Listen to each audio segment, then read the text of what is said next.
brought some cases of experience games to train people in construction industries. People get together, they can play, interact with the games and learn the root causes of accidents. We've built a version of this reef where you put on the helmet and you actually swim around and you can grab objects and look at them.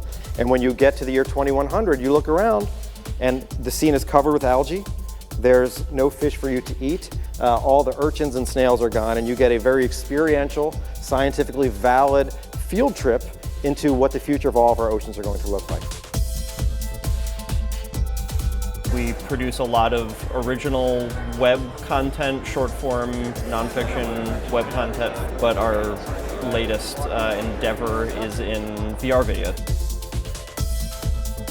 We have this great global teamwork testbed where we bring together teams and we have them design university buildings. It's all based in integrated project delivery, which is basically how do I bring everybody and sit them around the table so that they can design together and from the get-go get all of the priorities for the different disciplines. We are studying the impact of these technologies on behavior, on team process and team dynamics.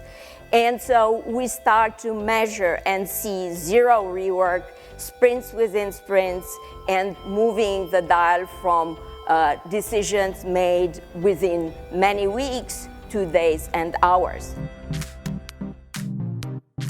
So basically the way our content works is we have imagery, and then the teacher on the side also gets information about, this is the Great Wall of China, it was built this many years ago, et cetera, et cetera.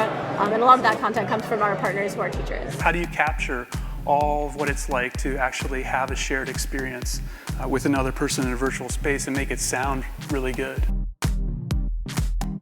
On this program, we can compare the exercise with a pre-recording system from the trainer, and we can see how the patient doing the exercise, how the similarity is, and also how the intensity is by the heart rate and the image recorded by the depth camera.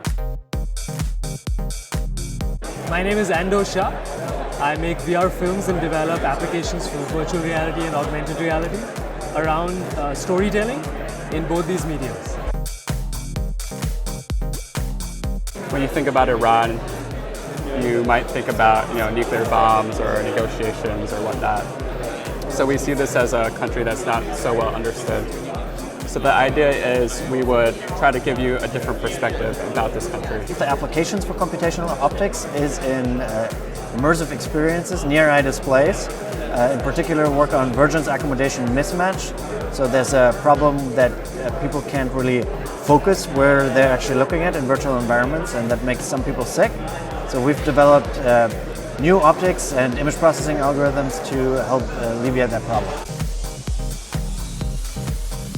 And we develop virtual reality environments to treat anxiety-related disorders, starting with specific phobias. So what we do is we develop, for example, a plane, and we use that plane in a virtual reality environment to treat fear of flying, right?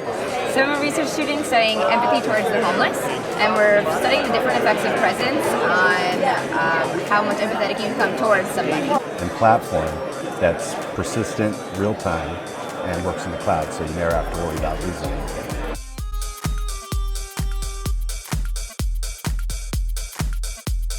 So I think it's important to expose kids to these exciting things rather than just the things that have been around for a very long time. But if you really want to do something custom and you want to create an experience that's new and novel, then at some point you're going to have to write your own scripts in C++.